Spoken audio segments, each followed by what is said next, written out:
ഈ വീഡിയോ എന്ന് പറഞ്ഞു കഴിഞ്ഞാൽ ഒരു പർച്ചേസിങ് വീഡിയോ ആണ്. കുറച്ച് ഡേയും കൂടി കഴിഞ്ഞ് ഞങ്ങൾക്ക് ക്യാമ്പ് സ്റ്റാർട്ട് ചെയ്യാൻ കേട്ടോ. അപ്പം അതിന് വേണ്ടിയിട്ടായിട്ടുള്ള കുറച്ച് ബുക്കും അതുപോലത്തെ കാര്യങ്ങളൊക്കെ പർച്ചേസ് ചെയ്യാൻ പോയ ഒരു വീഡിയോ ആണ് കേട്ടോ. ഞങ്ങൾക്ക് ഉണ്ടായിരുന്നത് ജസ്റ്റ് ബുക്കും ചാർട്ട് പേപ്പേഴ്സും ഒക്കെ പർച്ചേസ് ചെയ്യാനായിരുന്നു. ഓരോരുത്തർക്കും ഓരോ പർച്ചേസിങ് ആയിരുന്നു കൊടുത്തിട്ടുണ്ടായിരുന്നത്. അപ്പോൾ അവിടെ കണ്ട കുറച്ച് ക്യൂട്ടായിട്ടുള്ള ഐറ്റംസ് ഉണ്ടായിരുന്നു കേട്ടോ ഈ വീഡിയോയിൽ.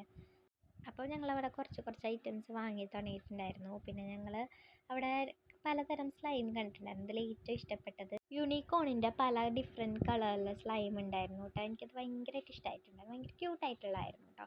എന്നിട്ട് ഞങ്ങൾ അവിടെ നിന്ന് ഓരോ സാധനങ്ങളൊക്കെ വാങ്ങി. പിന്നെ പലതരം ഇറൈസർ അറിയാനായിട്ട് പാടില്ലാത്തൊരു സാധനം ഉണ്ടായി. ഇതെന്താണെന്ന് മനസ്സിലായില്ലായിരുന്നു. പിന്നെ ഷാർപ്പ്നർ അതേപോലത്തെ സാധനം കുട്ടി സാധനങ്ങളുണ്ടായിരുന്നു. പിന്നെ അതൊക്കെ വാങ്ങി ഞങ്ങൾ തൂക്കി പിടിച്ച് ഞങ്ങളുടെ ക്ലാസ്സിലേക്ക് തിരിച്ച് വന്നു. പിന്നെ ഈവനിങ് ആയപ്പോൾ ഞങ്ങളൊരു കടയിൽ പോയിട്ടുണ്ടായിരുന്നു. ആ കടയിലൊരു പുതിയൊരു ചീറ്റോസ് പോലത്തെ ഒരു സാധനം വന്നിട്ടുണ്ട്. അതെന്താണെന്ന് മനസ്സിലായില്ല. ഒരു പാസ്തയുടെ എന്തോ ഒരു ഫ്ലേവറുള്ള സാധനമായിരുന്നു. പിന്നെ ഞങ്ങൾ അവിടെ നിന്ന് വെള്ളമൊക്കെ കുടിച്ച് വീട്ടിലേക്ക് പോയി. അപ്പോൾ അത്രേ ഉള്ളൂ വീഡിയോ.